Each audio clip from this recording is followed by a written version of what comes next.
नमस्कार साथियों, आज हम फिर हाजिर हैं एक नए मैसेज के साथ। और आज शुरुआत हम करते हैं एक कहानी से। तो साथियों, कहानी ऐसी है कि एक परिवार था। तो पत्नी को कुछ दिन के लिए अपने जो है यानी कि 15 दिन के लिए उसे घर जाना होता है। अच्छा। कोई ज़रूरी काम पड़ गया। तो पति जब रेलवे स्टेशन में पत्नी को और बच्चों को जब बैठा रहा था तो पत्नी ने कहा कि माँ और बाबूजी का ध्यान रखना, उनको समय से दवाई देते रहना और उनका ख्याल रखना। पति को मन ही मन में लड्डू फूट रहे थे कि ये चली गई, जा रही है, बढ़िया 15 दिन जो है हम लोग खूब मस्ती करेंगे और खूब अच्छी तरह रहेंगे और बढ़िया सुख से जीवन व्यतीत करेंगे। तो वो जो है घर आया जैसे, तो रास्ते में उसे लगा कि सुबह नाश्ता तो नहीं है, तो मम्मी और पापा के लिए जो है समोसा और कचौड़ी ले चलें। तो उसने जो है एक दुकान से समोसा कचौड़ी ले लिया और फिर जो है घर पहुंचा। घर पहुंचा तो उसने देखा कि मम्मी और पापा बैठे हैं। तो उसने समोसा बड़े खुशी से दिए, क्योंकि उसके दिल में एक चीज़ आ गया था कि मैं भी एक अच्छा बेटा बन के दिखाऊँ और मैं बढ़िया से सेवा करूँगा माँ बाप की, और उसमें क्या लगता है मैं करके दिखाता हूँ। अंदर से उसके अंदर जिज्ञासा हो रहा था कि ये जाने क्या सोचती है अपने आप को, और 15 दिन बढ़िया रिलैक्स रहूँगा और मैं सब कुछ कर दूँगा।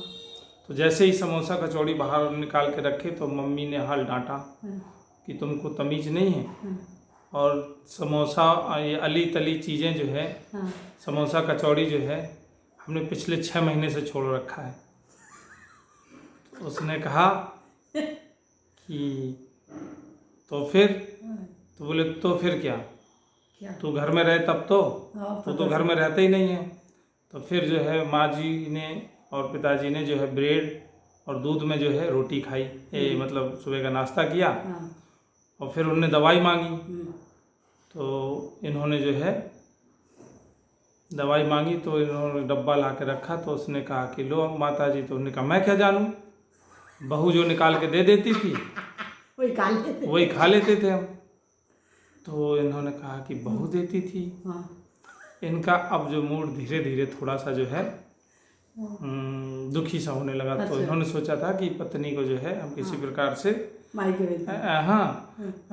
हम किसी प्रकार से डिस्टर्ब नहीं करेंगे, ना उसका कोई सहयोग लेंगे। तो फिर इन्हें जो है फ़ोन लगाया इन्होंने। फिर पत्नी ने फ़ोन पे ही बताया कि ये गोली।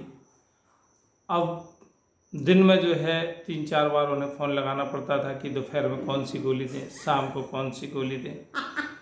अब जो 15 दिन के लिए जो पत्नी गई थी, धीरे धीरे करके 1 हफ्ता नहीं हुआ और अब इनको जो है उनको गर्म पानी चाहिए पड़ता था, उनके समझ रहे हो, उनको मालिश करनी पड़ती थी।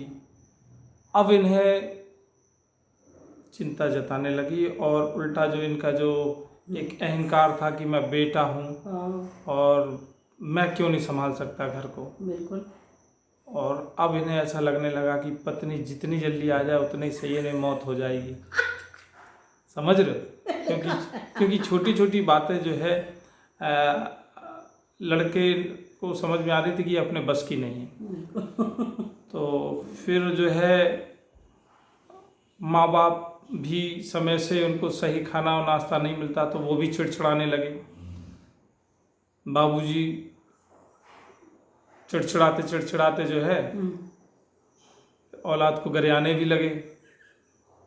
अब इन्होंने फ़ोन लगाया कि ज्योति जितनी जल्दी हो तुम घरे आ जाओ, नहीं इस घर की जोत बुझने वाली है। तो फिर क्या होता है कि ज्योति ने कहा चलो ठीक है। तो जब वो लौट के आई तो सबके मुंह ऐसे मुरझाए थे जैसे सावन में पत्ते गिर जाते हैं, पतझड़ हो जाती है। और प्लान बनाया था कि हम बढ़िया से फर्स्ट क्लास के घरे आ जाएंगे। और जैसे पत्नी को देखा तो जब बसंत ऋतु में जब छोटी छोटी पौध हरियाली चेहरे में मुस्कान आई और जो है उसने देखा और उसने मन ही मन में सोचा पत्नी ने, और आके अपना जो है पूरा जो है वो काम करने लगी। सब उसने समेटा। 1-2 दिन में जो है उसने जो सब फैला पड़ा था सेटअप जो था, क्योंकि भाई खाना बनाना है, किचन में बर्तन धुलना है, झाड़ू लगाना है, पोछा लगाना है, जो रोज़ बर्तन कपड़े निकल रहे हैं उनको धुलना है, प्रेस करना है, ये सारी चीज़ों से उनकी समझ रहे जी भर चुका था और उल्टी आने वाली थी, वो बच गए। तो फिर जब 2-1 दिन जब रहे तब उनको ये एहसास हुआ कि घर जो है बेटे से नहीं चलता है, घर जो है बहू से चलता है। और एक अच्छी बहू जो है पूरे घर समझ रहे हो को संभालती है। तो ये हमारी आज की कहानी थी साथियों, कि हम लोग जो है पत्नियों को और जो बहन बेटियों को नज़रअंदाज कर देते हैं। एक जिद में कह देते हैं कि गुस्सा आएगी, जा निकल मेरे घर से, जा बाप के घर में चली जा। फिर उस घर का क्या होता है तो वो तो वही जानता है जो ये चीज़ भोग रहा है, समझ रहे हो। तो मेरे कहने का मतलब कि ये पत्नियाँ बड़ी कीमती हैं। हम लोग सोचते हैं कि हमारे बगैर ये देश नहीं चलेगा, ये हमारी गलत फैमिली है, समझ रहे हो। सबसे ज़्यादा घर की पूरे परिवार की और जड़ होती है वो एक अच्छी बहू होती है। और एक अगर अच्छी बहू प्रेम से और सबको प्यार से रखती है तो घर वही जोड़ती है और वही संभालती है, और आगे जाके जो है वो घर जो है स्वर्ग से भी ज़्यादा सुंदर हो जाता है।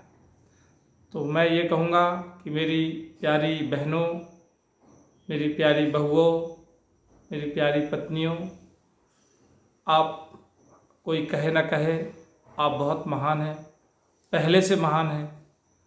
और आप जो है कभी कभी गुस्से में पति अगर आपको कुछ छोटी मोटी बात कह दे तो आप उसको नज़रअंदाज करिएगा, क्योंकि ये पति जो है जोश बहुत रहता है, लेकिन बात वो से नहीं मालूम कि समझ रहे हो कि पैंट फट जाता है। तो पति है तुम्हारा, इसको माफ़ करिए, इसकी बातों पे मत पड़िए।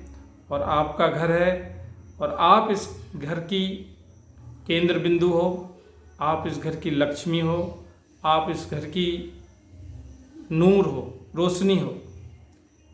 और आपके बगैर जो है ये घर चलने वाला नहीं है, समझ रहे हो। तो आप लोगों को हमारा एक बार फिर तहे दिल से सभी बहनों को जय हिंद और सादर प्रणाम। और ऐसे ही मेरी प्यारी बहनों, अपने घर को बचाओ। ये पति को अगर आप तुमने बचाया नहीं तो ये 2 सेकंड में होपलेस हो जाता है, 2 सेकंड में गुस्सा आती है। ठीक है, आपका पति भी आपकी धरोहर है और इसको संभाल के रखें, वरना कहीं ना कहीं इसके नुकसान ज़्यादा है।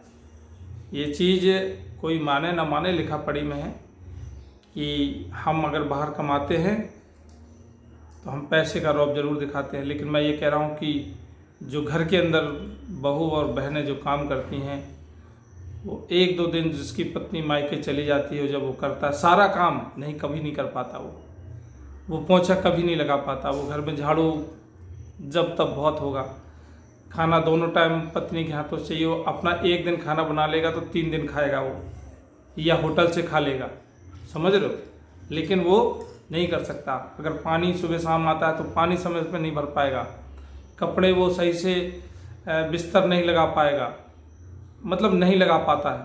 तो ये तमाम चीज़ें हैं। इसलिए मेरे पति देवों, आप लोग फर्जी का अहंकार ना करो और अपनी पत्नी की इज्जत करो और उससे प्यार करो, और जिससे कि वो मायके बहुत कम जाए, नहीं तो तुम्हारी हुलिया राइट हो जाएगी।